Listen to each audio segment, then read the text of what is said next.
ओम गंग गणपते नमो नमः। श्रीमद् वाल्मीकि रामायण अयोध्याकांड चौथा सर्ग। श्री राम को राज्य देने का निश्चय करके राजा सुमंत्र को द्वारा पुनः श्री राम को बुलवाकर उन्हें आवश्यक बातें बताना, श्री राम को कौशल्या के भवन में जाकर माता को एक समाचार बताना और माता के आशीर्वाद पाकर लक्ष्मण से प्रेम पूर्वक वार्तालाप करके अपने महल में जाना।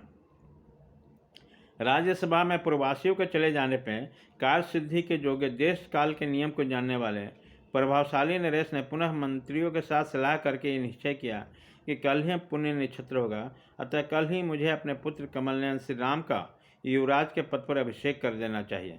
तदंतर अंतःपुर में जाकर महाराज दशरथ ने एक सूत को बुलाया और आज्ञा दी, जाओ श्री राम को एक बार फिर यहाँ बुला लाओ। उसकी आज्ञा शिरोधार्य करके सुमंत्र श्री राम को शीघ्र ही बुला लाने के लिए पुनः उनके महल में गए। द्वारपालों ने श्री राम को सुमंत्र के पुनः आगमन की सूचना दी। उनके आगमन के सुनते श्री राम के मन में संदेह हो गया। उसने भीतर बुलाकर श्री राम ने उनसे बड़ी उतावली के साथ पूछा, आपको पुनः यहाँ आने की क्या आवश्यकता है पड़ी, यह पूर्ण रूप से बताइए।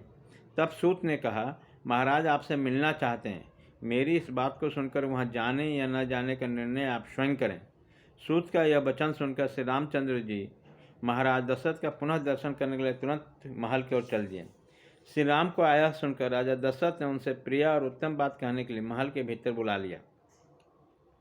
पिता के भवन में प्रवेश करते श्रीमान रघुनाथ जी ने उन्हें देखा, दूर से हाथ जोड़कर उनके चरणों में पड़ गए। प्रणाम करते हुए श्री राम को उठाकर महाराज ने छाती से लगा लिया और बैठने के लिए आसन देकर पुनः उनसे कहना आरंभ किया, श्री राम, अब मैं बूढ़ा हुआ, मेरी आयु बहुत अधिक हो गई है। मैंने बहुत से मनोवांछित भोग लिए, अन्न और बहुत से दक्षिणाओं से युक्त सैकड़ों यज्ञ भी कर लिए।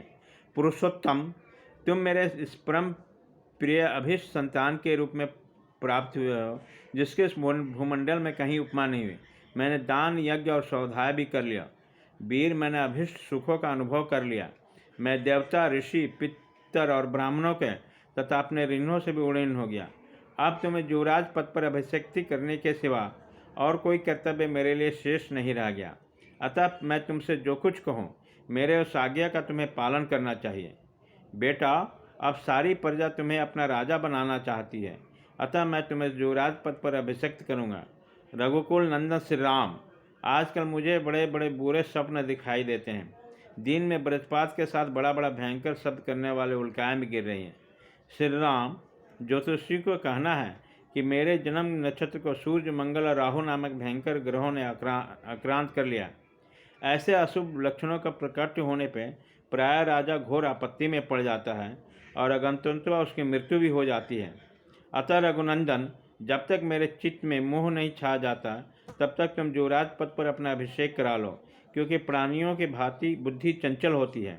आज चंद्रमा पुण्य से एक नक्षत्र पहले पुनर्वसु पर विराजमान है, अतः निश्चय ही कल पुण्य नक्षत्र पर रहेंगे, ऐसा ज्योतिषी कहते हैं। इसलिए उस पुण्य नक्षत्र में तुम अपना अभिषेक करा लो।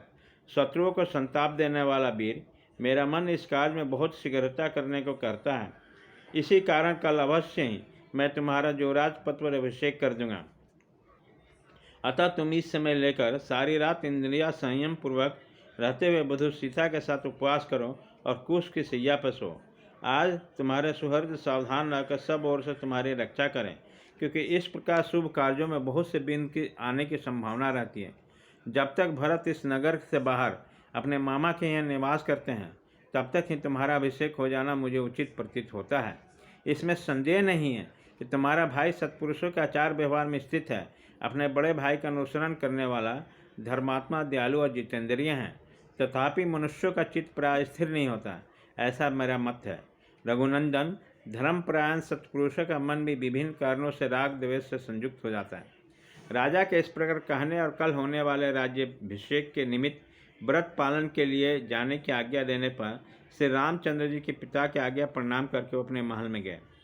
राजा ने राज्याभिषेक के लिए व्रत पालन के निमित्त जो आज्ञा दी, उसे सीता को बताने के लिए अपने महल के भीतर प्रवेश करके श्री राम जी ने वहाँ सीता को नहीं देखा। तब वह तत्काल वहाँ से निकलकर माता के अंतःपुर में गए। वहाँ जाकर देखा माता कौशल्या रेशमी वस्त्र पहने मौन देव मंदिर में बैठे देवता की आराधना में लगी है और पुत्र के लिए राज्य लक्ष्मी की याचना कर रही है। श्री राम के राज्याभिषेक का प्रिय समाचार सुनकर सुमित्रा और लक्ष्मण वहाँ पहले से आ गए। तथा बाद में सीता वहाँ बुला ले गए। श्री रामचंद्र जी जब वहाँ पहुँचे तो उस समय भी कौशल्या नेत्र बंद किए ध्यान लगाए बैठी थी और सुमित्रा सीता और लक्ष्मण उनकी सेवा में खड़े थे। पुण्य नक्षत्र के योग में पुत्र के युवराज पद पर अभिषिक्त होने की बात सुनकर उनकी मंगल कामना से प्राणायाम के द्वारा परम पुरुष नारायण का ध्यान कर रहे थे।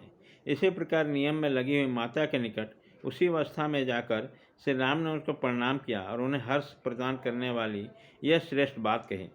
माँ, पिताजी ने मुझे इस प्रजा पालन के क्रम में नियुक्त किया है। कल मेरा अभिषेक होगा। जैसा कि मेरे लिए पिताजी का आदेश है उसके अनुसार सीता जी को भी मेरे साथ इस रात में उपवास करना होगा। उपाध्यायों ने ऐसी बात बताई जिसे पिताजी ने मुझे कहा है। अतः कल होने वाले अभिषेक के निमित्त से आज मेरे और सीता के लिए जो जो मंगल कार्य आवश्यक है वे सब कराओ। चिरकाल से माता के हृदय में जिस बात की अभिलाषा थी उसके पूर्ति को सूचित करने वाली यह बात सुनकर माता कौशल्या ने आनंद के आंसू बहाते हुए गदगद कंठ से इस प्रकार कहा। बेटा श्री राम, चिरंजीवी हो। तुम्हारे मार्ग में विघ्न डालने वाला शत्रु नष्ट हो जाए। तुम राज्य लक्ष्मी से युक्त होकर मेरे और सुमित्रा के बंधु बांधवों को आनंदित करो। बेटा, तुम मेरे द्वारा किसी मंगलमय नक्षत्र में उत्पन्न हुए थे जिससे तुमने अपने गुणों द्वारा पिता दशरथ को प्रसन्न कर लिया। बड़े हर्ष की बात है कि मैंने कमल नयन भगवान विष्णु की प्रसन्नता के लिए जो व्रत उपवास आदि किया वो आज सफल हो गया। बेटा, उसी के फल से यह इक्ष्वाकु कुल के राजलक्ष्मी तुम्हें प्राप्त होने वाली है। माता के ऐसे कहने पर श्री राम ने विनीत भाव से हाथ जोड़कर खड़े हुए अपने भाई लक्ष्मण को देखकर मुस्कुराते हुए कहा, लक्ष्मण, तुम मेरे साथ इस पृथ्वी का राज्य का शासन पालन करो। तुम मेरे द्वितीय अंतरात्मा हो। यह राजलक्ष्मी तुम्हें को प्राप्त हो रही है। सुमित्रा नंदन, तुम अभीष्ट भोगो और राज्य के श्रेष्ठ फलों का उपयोग करो। तुम्हारे लिए मैं जीवन और राज्य की अभिलाषा करता हूँ। लक्ष्मण से ऐसा कहने पर श्री राम ने दोनों माताओं का प्रणाम किया और सीता को भी साथ चलने की आज्ञा दिलाकर वो उनके लिए अपने महल में चले गए। इस प्रकार श्री वाल्मीकि निर्मित आस रामायण आदि काम अयोध्या कांड का चौथा सर्ग पूरा हुआ।